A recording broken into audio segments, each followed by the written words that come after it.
pero yo conozco un hermano que predicó una vez y que no ha sido licenciado por el presbiterio. Sí, una vez. Pero el libro de orden es muy específico en decir que cualquiera que vaya a predicar de manera regular, ¿qué se entiende de manera regular? Por ejemplo, que predique una vez al mes o que predique una vez cada 2 meses. Eso ya manifiesta regularidad y por lo tanto debe tener una licencia, una autorización del presbiterio. Y esa autorización se da luego de un examen teológico que la persona tiene que presentar en el presbiterio. Entonces, este presbiterio, conformado en 1706, asumió esa función de examinar, de evaluar teológicamente a los ministros y otorgarles licencia y autorizaciones para predicar. Entonces, con tal organización, también se estableció una cooperación con estos congregacionalistas que les decía yo, de Nueva Inglaterra, y también con otros presbiterianos emergentes ahí en Long Island y en New Jersey. Ahora, uno de los incidentes más famosos de este McKinney fue que él tuvo un enfrentamiento con el gobernador, ¿verdad?, de Nueva York, el conde, o Lord, mejor dicho, Lord Cornbury. En 1706 ocurrió esto. ¿Qué pasó? Cornbury arrestó a McKinney por predicar sin licencia y lo tuvo preso 3 meses. 3 meses. Y él recibió muy malos tratos mientras estuvo preso. Finalmente fue absuelto. ¿Por qué? Porque McKinney argumentó que su licencia como ministro disidente de Nueva Inglaterra del Viejo Mundo, era completamente aplicable aquí a las colonias porque él era de allá, eran los mismos, ¿verdad? En ese tiempo, acuérdense, aún no era la independencia de los Estados Unidos. Y entonces que esta ley de tolerancia le permitía a él predicar sin ser molestado por ninguna autoridad. Bueno, finalmente McKinney fue absuelto, fue liberado, pero esto terminó en que este Lord Cornbury fue llamado de vuelta a Inglaterra. O sea, perdió su puesto, lo sacaron de la pega. Pero como les decía, estos malos tratos que sufrió McKinney en prisión terminaron, ¿verdad?, minando su salud y él murió el año siguiente, es decir, en 1708. O sea, piensen ustedes, lo deben haber tratado muy mal, privación de alimentación, en fin, durmiendo tal vez con mucho frío, en fin. Entonces, pero a pesar de eso, McKinney es considerado entonces el padre del presbiterianismo estadounidense, Francis McKinney. Ahora, una de las cosas que se discute de esta reunión de presbiterio de 1706 es que lamentablemente este consejo eclesiástico no adoptó una norma doctrinal definitiva en ese momento. Es decir, no dijeron este presbiterio suscribe a los estándares de Westminster. No hubo ninguna declaración en ese sentido.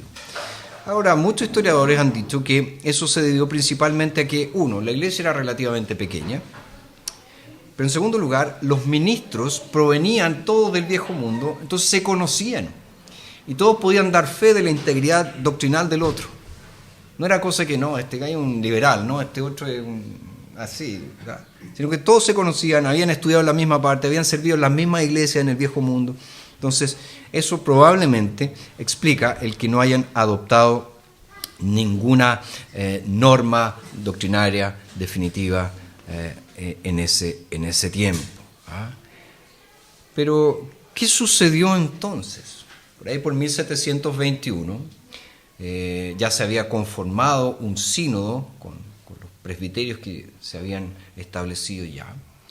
Y este sínodo tuvo que abordar el caso de un ministro llamado Robert Cross. Este ministro, que formaba parte del presbiterio de Newcastle, había sido acusado de fornicación. Ahora, su presbiterio remitió el caso al sínodo sin hacer ningún tipo de investigación, simplemente lo remitió al Consejo Superior, que sería el sínodo. Y el sínodo investigó el asunto y declaró culpable a Cross. ¿Ya? ¿Por qué? Porque él había admitido que ciertamente había pecado, había cometido fornicación. ¿Ya? Ahora, ¿cuál fue el castigo que recibió Cross por parte del sínodo?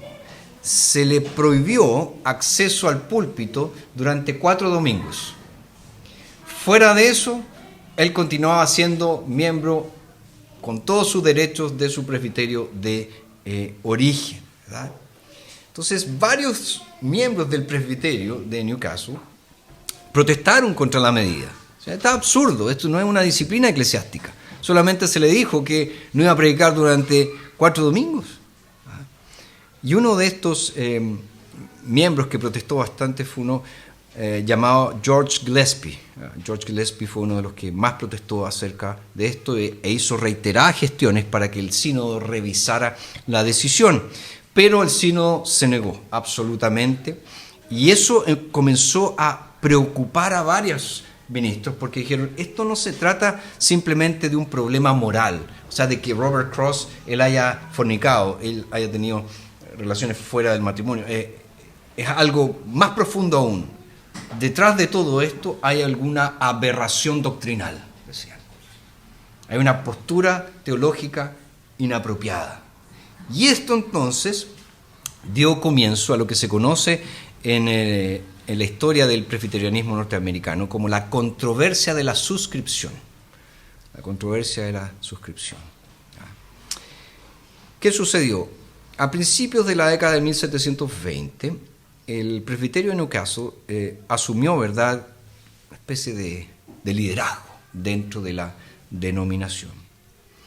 Y él estableció que todos los candidatos ministeriales de ese presbiterio debían adherir completamente a los estándares de Westminster.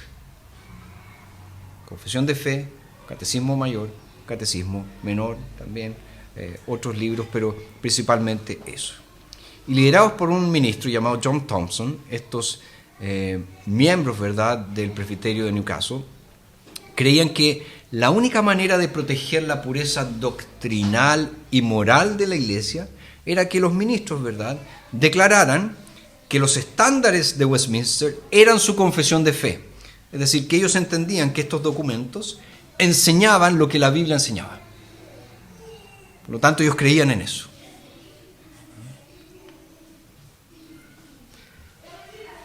¿Qué sucedió? Que un ministro de otro presbiterio, el presbiterio de New Jersey, llamado Jonathan Dickinson, se opuso a Thompson y a todos sus aliados con respecto a esta interpretación. ¿Qué dijo Dickinson? Dickinson, él decía que un documento humano no podía colocarse por sobre la Biblia.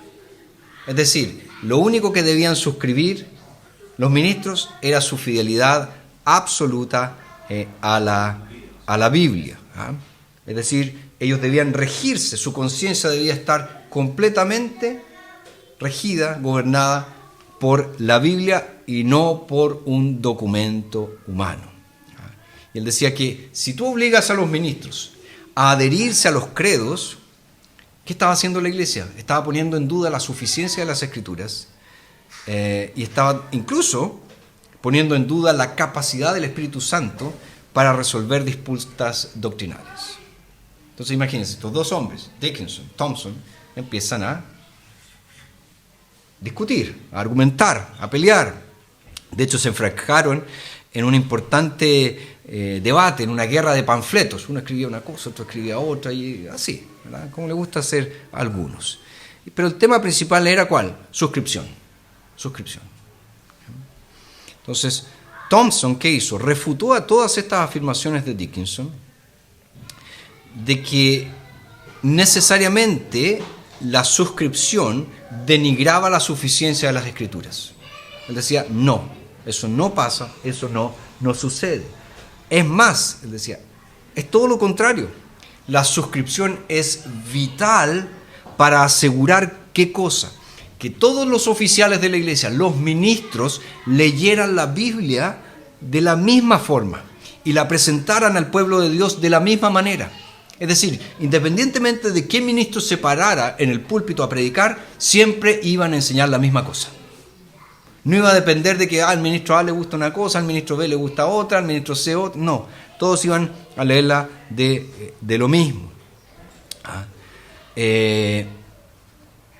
Entonces, y además Thompson argumentó que como la iglesia estaba creciendo mucho, era prácticamente imposible llegar a conocer en qué creían verdaderamente cada ministro. Por eso ellos debían suscribir este documento y decir, esto es lo que yo creo. Esta es la confesión de fe de mi iglesia, esto es lo que yo creo que enseña la Escritura. Entonces, la mejor manera de garantizar la ortodoxia, decía Thompson, era exigiendo adhesión a una confesión en común.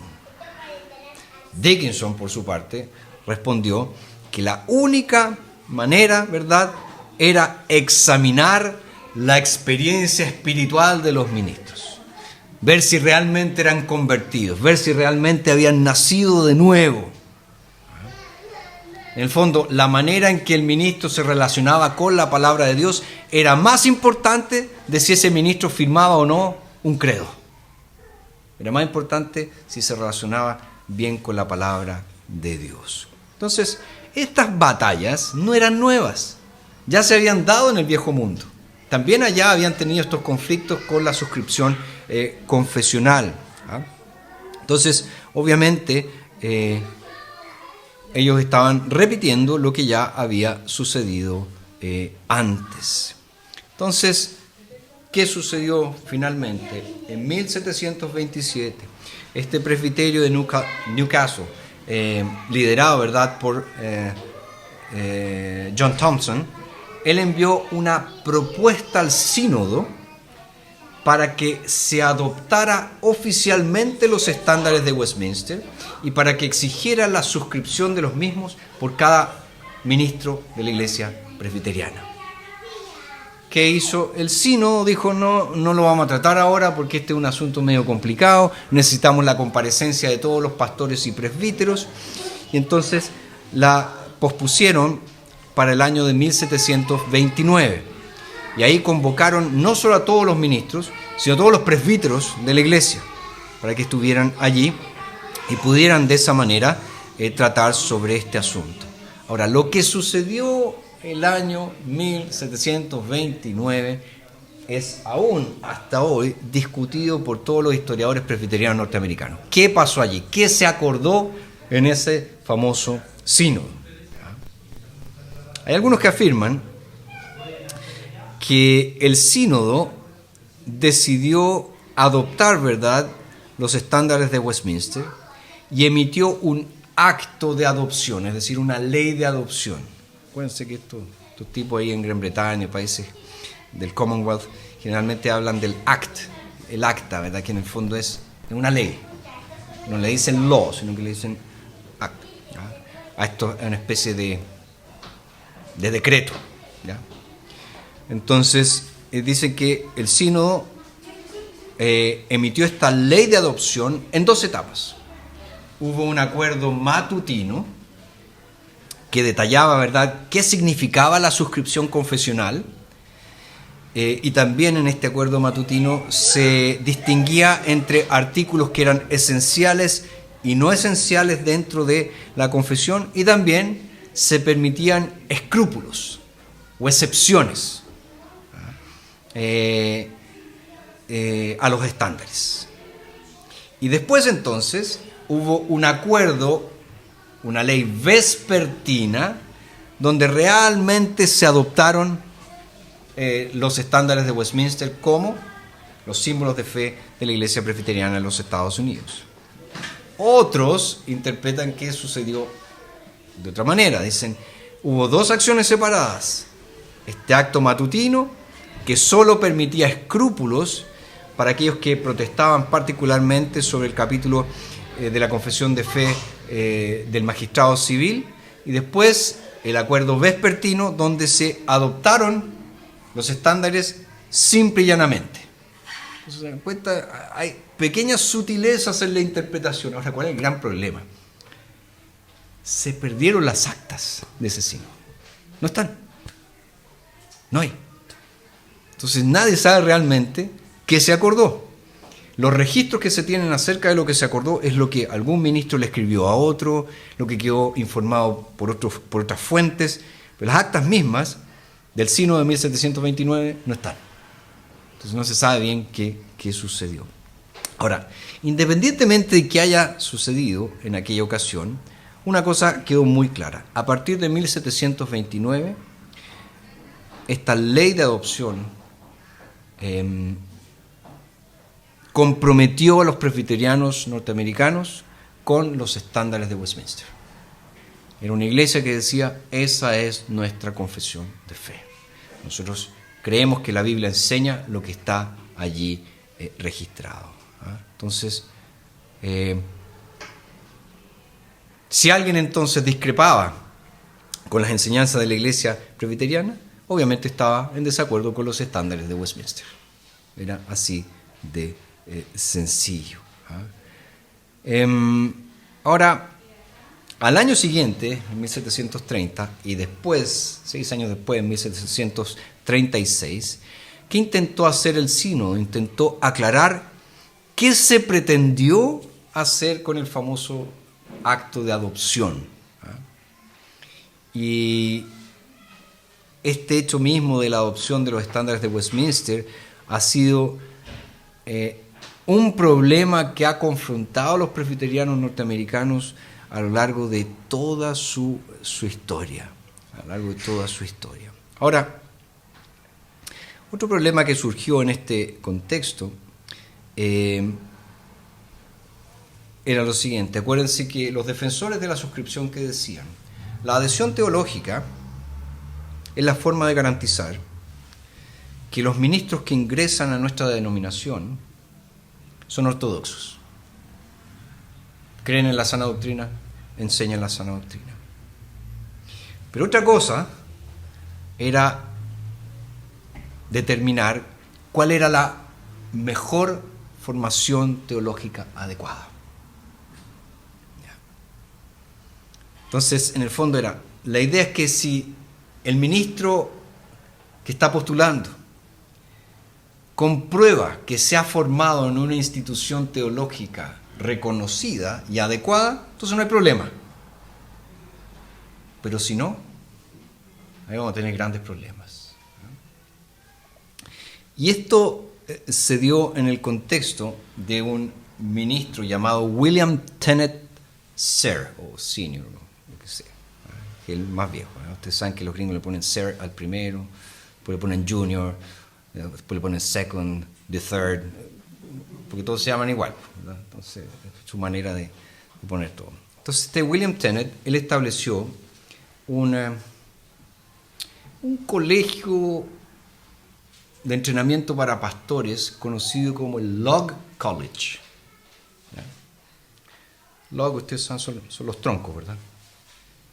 Entonces era una casa formada de troncos, por eso le llamaban el Log College, como si fuera una cabaña, ¿verdad? Entonces por eso recibió ese nombre. Ahora, Tennent, él había nacido en Irlanda, había estudiado en la Universidad de Edimburgo y había plantado algunas iglesias, en fin. Pero fue uno de sus hijos, llamado Gilbert, quien estuvo muy, muy vinculado con George Whitefield y todo el movimiento avivalista en los Estados Unidos. Entonces, ahí empezó un tema bastante interesante en la historia presbiteriana norteamericana, de que la vieja ala versus la nueva ala comenzaron a enfrentarse, el old side, el new side. Y unos eran más conservadores y otros eran un poco más avivalistas. Esa era, en el fondo, la gran cuestión. Ahora, ¿cuál era la acusación que hacían los más conservadores, los más ortodoxos? Que decían, los ministros avivalistas, en primer lugar, son itinerantes. Se andan predicando en todas partes. No están en una congregación local, ministrando su congregación local. Segundo, hacen declaraciones demasiado juiciosas respecto a nosotros. Que no tenemos el espíritu, que somos fríos, que somos refrigerianos, ese tipo de cosas, ¿verdad? Entonces, eso se vio mayormente influenciado por un sermón de este William Tennent, donde él tituló su sermón algo así como acerca de los peligros de un ministerio no convertido.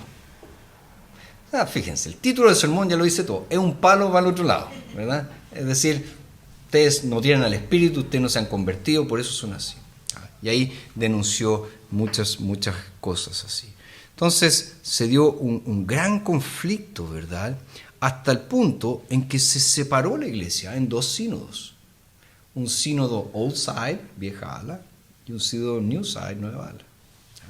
Y ahí tenían sus grandes conflictos debido a eso. Ahora, obviamente, este Tennent no llegó solo a esta especie de pietismo, ¿ya?, sino que él fue influenciado por un predicador holandés que estaba, ¿verdad?, en las colonias, llamado Theodor Flittinghausen, ¿ya?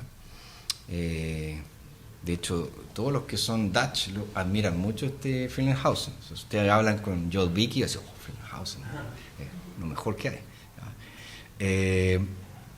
Porque él insistía en la importancia de una piedad ferviente, una piedad fervorosa.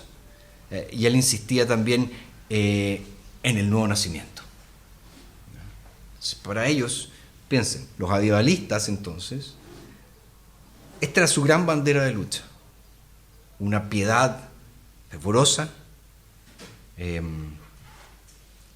el nuevo nacimiento, una real conversión.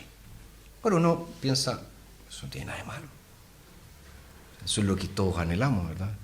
No queremos ver personas transformadas con el Evangelio, no queremos ver creyentes, ¿verdad?, que vibren con las cosas del Señor. Sí, efectivamente, en ese punto ellos estaban muy mal. Entonces, Tennent, como les decía, utilizó su famoso sermón, Los peligros de un ministerio inconverso, para atacar a los del Old Side. Y de hecho se refirió a todos los ministros del Old Side como multitud de fariseos en ese sermón, guías ciegos. Y defendió también en ese sermón estas escuelas privadas. Acuérdense, su papá había establecido el famoso Law College, que entre paréntesis el Law College terminó siendo la Universidad de Princeton. Entonces hay ahí una conexión bastante interesante. Ahora fíjense, ¿cómo creen ustedes que la gente del Old Side recibió el sermón de Tennent? Que los trataban de fariseos, que los trataban de inconversos, etc. Quedaron furiosos, obviamente, porque para ellos Tennent los estaba difamando, sus difamaciones eran anticristianas, y estaba obviamente lanzando una acusación muy fuerte con respecto a su carácter ministerial. Pero lo que más llamó la atención del Old Side es que cuando Tennent predica este sermón, él lo hizo como predicador itinerante, es decir, no lo hizo desde su propio púlpito, que esa era una de las cosas que a ellos no les gustaba. Estos que se andan, no sé, moviendo por todas las iglesias, por todos los lugares, y andan esparciendo estas cosas, no están haciendo algo bueno. Y obviamente Tennent con este sermón les dio la razón. Entonces, como les decía, estos dos sínodos coexistieron durante 13 años. O sea, la división duró harto tiempo, 13 años. Entonces, ¿qué sucedió también en este contexto? Acuérdense que el gran tema aquí era la suscripción confesional, pero también dónde estudiaban los ministros. Y estaban deseosos entonces de tener una institución de educación superior que fuera oficialmente autorizada, porque este Law College no estaba oficialmente autorizado. Y también, ¿qué había sucedido con las primeras universidades? Harvard, Yale, se habían desviado de la sana doctrina, ya en ese tiempo. porque obviamente habían abrazado tendencias que venían del viejo mundo, tendencias más racionalistas, y finalmente muchos de ellos terminaron defendiendo el unitarismo, o sea, llegaron a ese punto de negar la Trinidad. Entonces, ¿qué sucedió? Varios presbiterianos del New Side, entonces, crean esto que se conoce como el Colegio de New Jersey, que, como les decía, finalmente termina siendo la Universidad de Princeton. Entonces, Locke College, Colegio de New Jersey, Universidad de Princeton. Ahora, interesante que Princeton, cuando se forma, se instituye, tuvo una secuela de presidentes que duraron muy poco en el cargo. Es más, hasta se decía que ser presidente de Princeton era como la sentencia de muerte. Te elegían presidente y en un año ya estabas muerto. Por ejemplo, ¿quién de ustedes ha oído del famoso Jonathan Edwards? Ahí hay uno, por lo menos. 2, 3, 4. Edwards, ustedes saben que él fue elegido presidente de Princeton después de que su yerno, llamado Aaron Burr, falleció siendo presidente de Princeton. Y él estuvo allí, ¿verdad? Y miren la historia. Se construye el primer edificio de Princeton, el Nassau Hall. ¿Quién era presidente de Princeton? Aaron Burr, este yerno de Jonathan Edwards. En un año Burr murió. Se murió. Se enfermó y se murió. Y después su suegro, entonces, este famoso predicador Jonathan Edwards, fue llamado a sucederlo. A usted va a ser ahora el presidente. Adivinen cuánto tiempo dio Edwards ahí.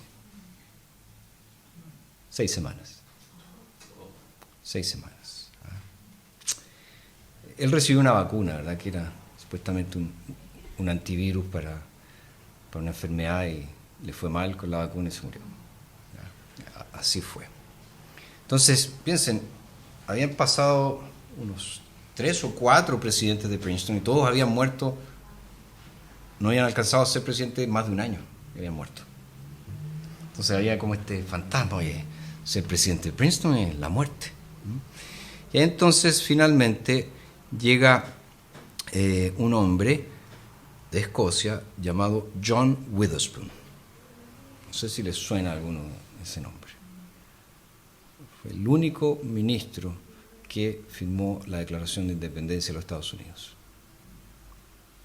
Entonces, este Witherspoon llega, asume como presidente de Princeton, y ahí obviamente hace que la universidad crezca, se desarrolle y termine siendo lo que fue y es hasta el día de hoy. Ustedes saben que es considerada dentro de las universidades gringas, la famosa Ivy League,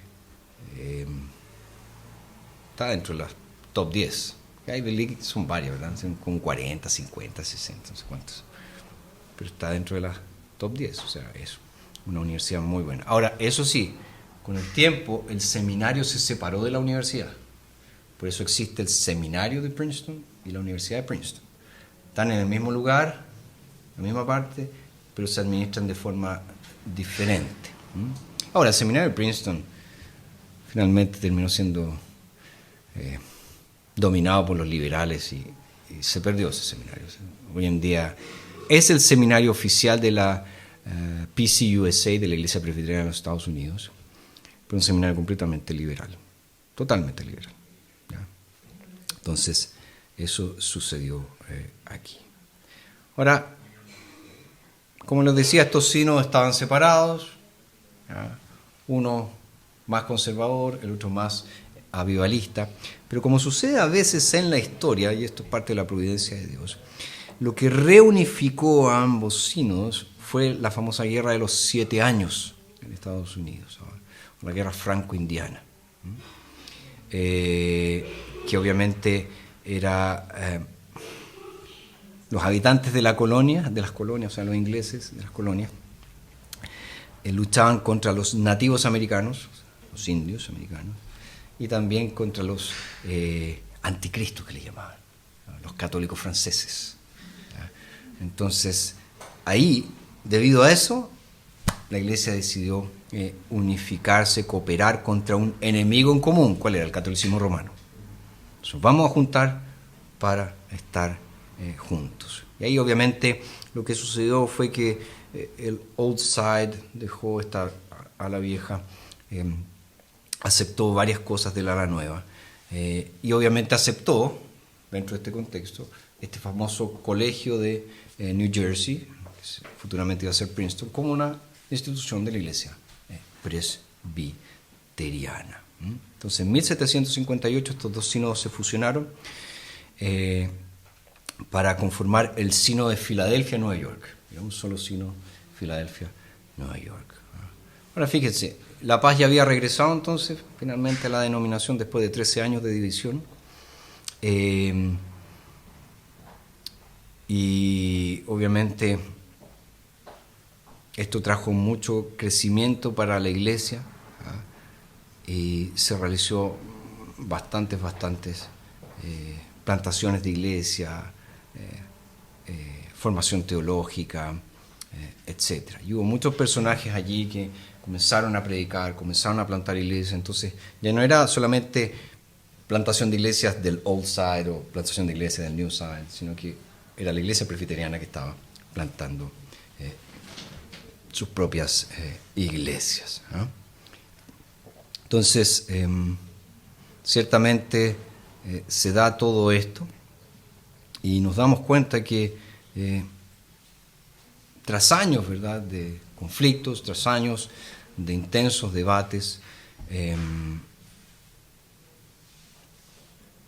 se adopta un libro de orden eclesiástico en la Iglesia presbiteriana, y esto se estableció en 1788, y después, al año siguiente, en 1789, surge la primera Asamblea General de la Iglesia presbiteriana norteamericana.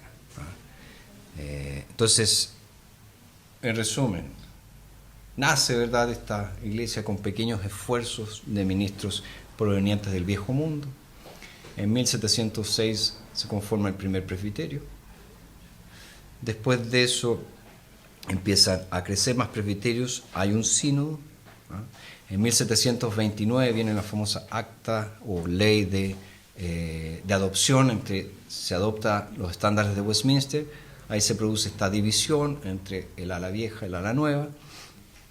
Finalmente se reunifican y este sínodo tiene después una asamblea general, y ahí queda estructurada la Iglesia presbiteriana en los Estados Unidos. Ahora, vamos a ver, Dios mediante, el próximo domingo, que eso que parecía tan auspicioso, ¿verdad?, finalmente somos una sola iglesia, estamos ya bien estructurados.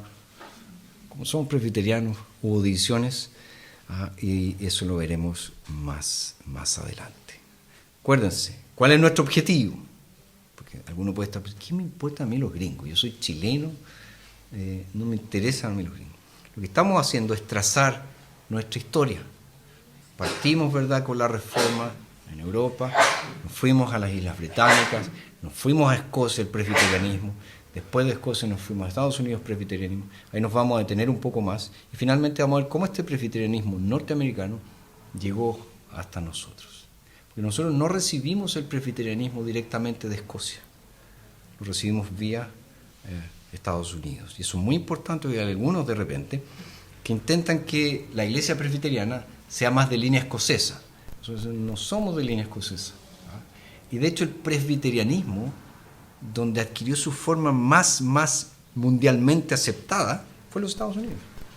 Porque ellos después mandaron misioneros para todas partes del mundo. Entonces ahí la iglesia de Escocia siguió siendo su iglesia de Escocia. Tuvieron algunas